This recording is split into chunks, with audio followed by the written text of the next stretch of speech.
बाद देश के सैकड़ों जगहों पर जुलूस निकालकर एक तरह से समाज में भय उत्पन्न करना चाहता है, सरकारों को डराना चाहता है, अपनी शक्ति प्रदर्शन करना चाहता है।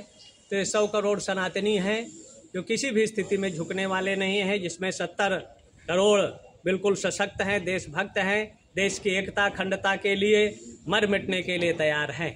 इसमें हमारे 5 करोड़ साधु संत हैं, 7 अखाड़े के फौज है और खड़ दर्शन के ऐसे 10 करोड़ साधु संत हैं देश की एकता अखंडता चमन के लिए।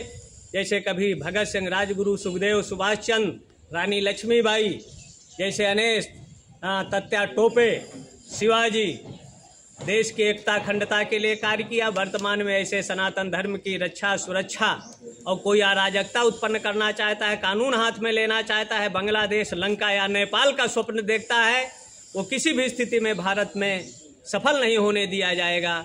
उनको रोका जाएगा, टोका जाएगा, नहीं समझेंगे तो उनको ठोक दिया जाएगा, जिससे भारत का अमन चैन सद्भाव बना रहे। गुरुजी, आई लव मोहम्मद के नाम पर कितनी बड़ी साजिश रची जा रही है इस देश में। ये जो अंदर बैठे हैं विधर्मी, उनके आका लोग, कुछ देश के कुछ बाहरी, उसमें अरबों रुपया खर्चा किया जा रहा है कि भारत में अस्थिरता पैदा करो, देश की संपत्ति को नष्ट करो। कहीं वो आतंकवाद के रूप में, ISI के रूप में विभिन्न भेष बदल कर और ये मोहम्मद के नाम पर महिलाओं को उनको आगे कर देते हैं। यतीम, अभी पिछले साल गुजरात के नवरात्रि में जो सूरत में दंगा हुआ, यतीम बच्चों को आगे किया गया, दंगा फसाद किया, और जब जांच हुआ तो उनके आका जो मौलाना है वही उसके पीछे आए। तो ऐसे बहुत से इसमें इनकी लगभग 35 जगहों पर मीटिंग हुई है मौलानाओं की।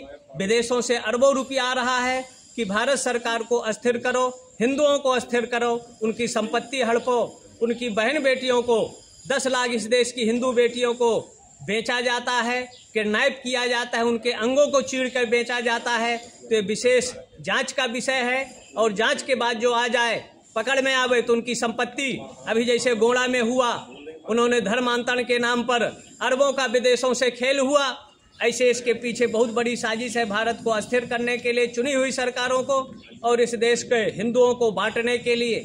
कुछ विधर्मी देख रहे हैं कि भारत को 25-30 जो स्टेट है उनको टुकड़ों में, देशों में बांट दो, जिससे हमारा उद्देश्य सफल हो, लेकिन ये उद्देश्य किसी भी स्थिति में सफल नहीं होने दिया जाएगा। एक आदि शंकराचार्य 32 वर्ष पूर्व केरल से पैदा होकर भारत की पदयात्राएं किया, 7 आमनाओं की स्थापना किया, 265 मठों को बनाकर भारत की एकता अखंडता के लिए कहीं रामानुजाचार्य, कभी रामानंदाचार्य, कभी निवार्क आचार्यों ने, कभी सती, तत्या टोपे, कभी राम प्रसाद बिस्मिल, रानी लक्ष्मीबाई, सुभाष चंद्र और बहुत से हमारे क्रांतिकारियों ने, भगत सिंह, राजगुरु जैसे देश को आगे आकर देश को बचाया और कुचक्रों से सावधान किया। आज आई लव मोहम्मद के नाम पर अराजकता पैदा करना चाहते हैं, संपत्ति नष्ट करना चाहते हैं, उनका जवाब दिया जाएगा। देश का अमन चैन सद्भाव बना रहे, इसके लिए साधु संत बुद्धिजीवी सशक्त, संबल और सशक्त रहे।